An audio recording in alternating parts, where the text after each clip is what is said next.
It was Christmas 1994, and Les Smith was handing out presents. Now, this is Kevin from Sean. The holidays were really special. It was a big deal for Les. He was a very warm and caring father, and he was a very warm and caring person. This is Sean from Kevin. We were a close family, and there was a lot of love.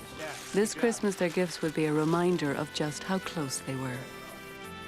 The boys had bought each other a shirt.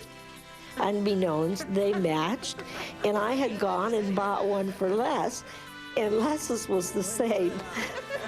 We must have all went to the same place, y'all. It was just coincidence, you know, as my dad would put it, coinky-dink, you know, just, it was fun. It made every single one of us pretty happy that day.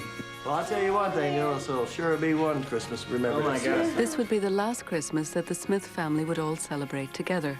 In the months that followed, Les Smith's health began to deteriorate. We took him into the doctor, and they discovered he had an aneurysm, and they scheduled him for surgery for September the 12th. But on September the 7th, in the morning, when I awoke, Les had passed away in his sleep. It's very hard when you have such a loving relationship to think, now I have to go on by myself. All right, I'm almost right here. Leslie died September the 7th, and we had to face Christmas. And the closer it got, the harder it was. To me, it was a very scary Christmas, the first Christmas without my dad. Not looking forward to waking up Christmas morning because not knowing how Mom's going to be. Not knowing how I'm going to be. Not knowing how my brother's going to be. On Christmas Eve, Myrna and her sons visited the cemetery to pay their respects. We took flowers, and it was real hard for me. And I said to the boys, I wish I knew for sure where Dad is and that he's okay. The only thing I could say was I wished I knew too. And evidently somebody heard us because we had a sign on the way back into town. there was a sight that I can only describe as something I've seen in a Christmas card, possibly. Look at that star. I would have to describe it as the Star of Bethlehem. Look how beautiful. And that star was just something that I have never seen before, and I probably will never see again. It was just huge. It was gorgeous. You know, it was like Christmas star, eat your heart out kind of thing to me. See, Mom? There's your sign. That was Dad. I mean, he was looking down at us. And it just lifted our spirits. That evening, after returning from the cemetery, the Smiths opened their Christmas presents. Sean, this one's yours. Thanks.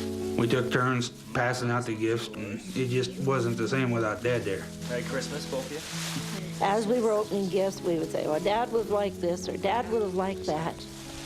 Dad would have liked those hats. And we could feel like he was watching what we were doing and he approved.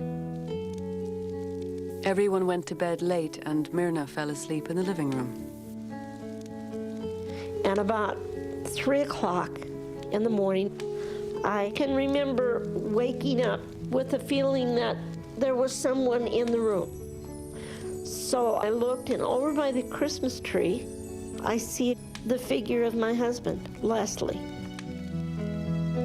He did have on this beautiful white robe, and there was like a belt or a chain around his waist. And he never actually spoke to me, but I felt that he was telling me, I just wanted you to know that it's okay. And then it was like a blink of an eye and he was gone, but it felt like maybe a little breeze as he left, where the tinsel and some of the ornaments on the tree kind of moved. And I felt like I finally knew he's in heaven and he's waiting for me.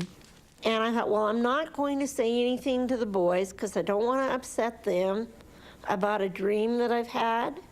And then the next day, she received another message from her husband. Mom, can I talk to you for a minute? Sure, what is And he says, well, I don't want to upset you. He says, I know that you're missing Dad really bad. Well, last night, between 3 and 3:15, I woke up. And I sat up and I saw my dad. He was just gorgeous white robe, and this belt just looked like little gold circles, about the size of a quarter maybe. And you couldn't talk to him, and he wasn't talking to me. But he was there, just letting me know he was okay. When I blinked, it was like he was gone, but there was a breeze. I felt an extreme sense of peace. So I said, well, Kev, I didn't want to say anything to you, but I guess I should. I saw your dad. This is too much to be a coincidence. Way too much to be a coincidence. Later that evening, Sean arrived home after visiting a friend. Ma, there's something I want to say, but I don't know how to say it. I mean, it was the same thing Kevin and I had seen. I looked at the clock, and it showed 3:30. And there stood my dad. He was wearing a big white robe, whiter than I've ever seen. I went to say something to him, and he just signaled for me to be quiet. You mean he came to see both of you? I saw him by the Christmas tree, and Kevin saw him upstairs in his room. I know Dad was here. With everybody seeing him in the vision, I knew it had to be real. It was not a dream. We were not having the same dream. Dad came to visit. Look at that star. I think the biggest miracle of this is that we all three saw the very same thing. I have all the proof I need that miracles do happen. I think my family experienced this miracle because God wanted to prove to us that time still went, nothing ended. Les couldn't have picked a better time than Christmas to come to us and let us know that he was okay. And it was all right for us to move on.